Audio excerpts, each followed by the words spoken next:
처장님, 최민희 방통위원 내정자 유권해서 검토한 기간이 얼마나 된지 아십니까? 한 7개월 정도. 네, 약 7개월 225일이더라고요. 유권해서 결과 나왔습니까? 유권에서 결과는 없습니다. 철회했기 때문에 저희가 해석을 내지 않았습니다. 보통 평균적으로 지금 법제처 법령 해석 기간 보니까 회신 기간이 보통 2021년 37.9일, 2023년 39.6일, 2024년 39일이더라고요. 이 사안만 이렇게 어려운 유권 해석 심의가 어려웠습니까? 검토하시는데? 어려웠습니다. 그런가요? 왜요? 아까 어떤 그 부분이? 부분에 대해서 아까 말씀드렸는데요. 그게 지금 이게 225일 걸릴 만한 사안이라고요. 방통위가 법제처에 요청한 유권 해석 내용은 딱 한 줄이었습니다. 한국정보산업연합회 상금 부회장직을 역임한 자의 경우 방통위 설치법 제10조 1항 2호에 결격사유에 해당하는지 이 한 줄을 해석하는데 225일이 걸린다고요? 그렇습니다. 선례도 없고 이게 굉장히 중요한 문제였기 때문에 고민을 많이 했습니다. 근데 그러면 유권 해석에 대해서 법령 해석 심의 열렸습니까? 안 열렸습니다. 왜냐하면 저희가 내부적으로 어느 정도 정리가 된 열지도 다음에 않았는데 무슨 심의를 하지 않으신 거잖아요. 아예 아니 그게 심의위원회가 열리지 않았잖아요. 심의위원회가 열리기 그럼 위해서는 무슨 어디서 검토를 합니까? 법령 해석 심의가 열리지도 않았는데 어디서 지금 검토하셨다는 거예요? 누가 검토하셨습니까? 저희가 내부적으로 처장님이 혼자 검토를 개인적으로 하는 한 겁니까? 아니죠. 저희 그 해석국에 있는 실무자하고 제가 같이 검토를 하는 거죠. 검토해서 저희가 어느 정도 결론이 나름대로 이게 뭐 갑설일설해가지고 검토라는 명분으로 네. 붙잡고 계신 거죠. 심의 개최도 하지 않고 심의 안건으로라도 올리셨어야죠. 심의는 논의를 왜 처장님 혼자서 합니까? 225일이나 걸려서 심의위원회는 이건 저희가 내부적으로 의도적으로 정리가 심의를 된다는 방해하는 의미인 겁니다. 거거든요. 처장님이 그렇지 않습니까? 그 국회가 진행하시는- 그러면 국회가 선출한 방통위원에 대해서 이 국회 의결을 추천안에 대해서 결격 사유를 법제처가 그럼 해석하는 건 가능한 일입니까? 가능합니다. 왜냐하면 저희가 법제처의 해석은 정부의 집행을 통일하기 위한 사실상 것이거든요. 국회의 입법권을 법제처장이 마비시킨 겁니다. 국회 추천직을 왜 법제처장이 가타부타합니까? 그럴 권한이 있습니까?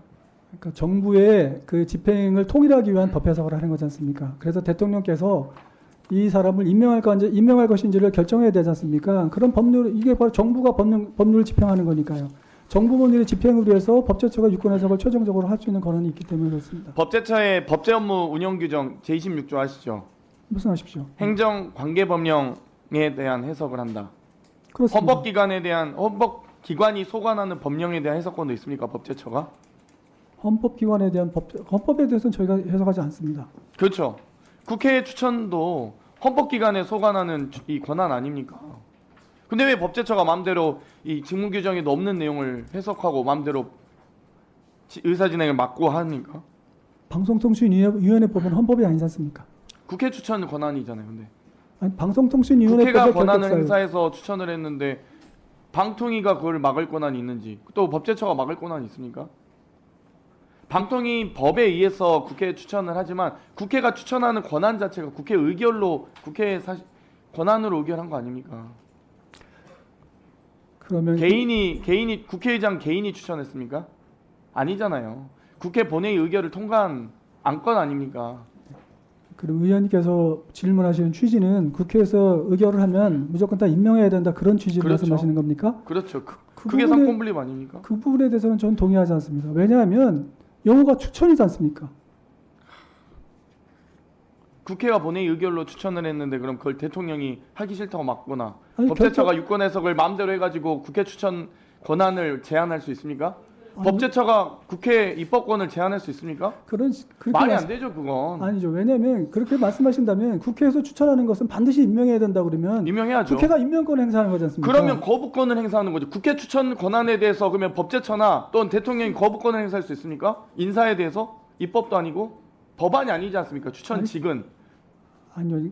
그렇게 말씀하시면은 국회가 행정부 공무원을 임명하게 되잖아요. 아니 권한도 없다니까요.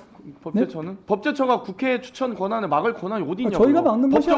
저희가 막는 것이 아니고 대통령의 임명권 행사를 보좌하는 거 아닙니까? 대통령도 임명 권한을 거부할 수 있는 권한이 없잖아요. 국회 추천에 대해서 왜 대통령이 거부권 행사합니까? 입법권도 아니고 아니, 여러 가지- 결격사유가 없는데 해석도 안 하고 심의 심의 개최도 안 하셨잖아요. 아니, 심의 개최는 최종적으로 하는 것이니까요. 네. 이 부분도 국민들이 잘못 인식할 수 있기 때문에 처장님 말씀에 처장님 대법원장은 국회에서 본회 의결 사항이죠.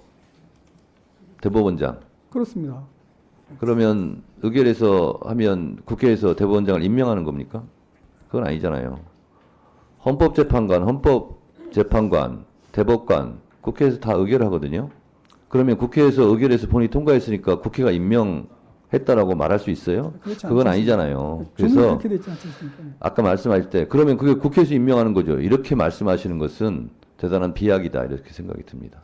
그래서 그런 것은 좀 잘 생각하셔서 말씀하셨으면 좋겠어요. 장동혁 의원님 질문하세요.